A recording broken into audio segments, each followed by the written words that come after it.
When you earn income from working, you pay tax at different rates depending on how much you earn. This is what our current tax schedule looks like. It's a result of piecemeal reforms which have led to an overly complex system. Say you earn £30,000.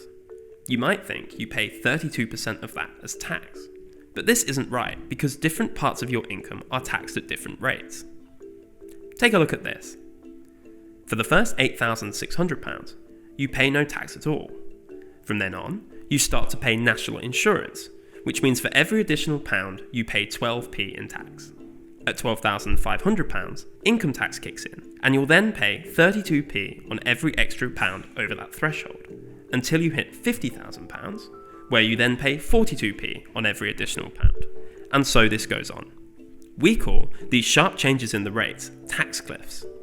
These cliffs can affect people's decision as to whether to work more, particularly for lower earners, where the increase is very steep and the extra amount of tax paid is a much larger proportion of your overall income. They also enable those on higher incomes to find ways to avoid taxes, for example by manipulating the timing of their income. At IPPR, we propose a better system which looks like this. Rather than having tax cliffs, we're proposing a gradual curve. In our system, for every additional pound that you earn, you'd pay a tiny bit more tax on that pound than the one before it, up to a maximum of 50p on every pound that you earn over £100,000.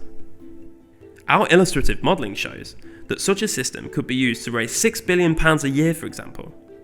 Looking at the curve of tax paid on income overall, those earning less than £42,000, 3/4 of taxpayers, would pay less tax in total than they do today, whilst also avoiding very high marginal rates of tax for the highest earners.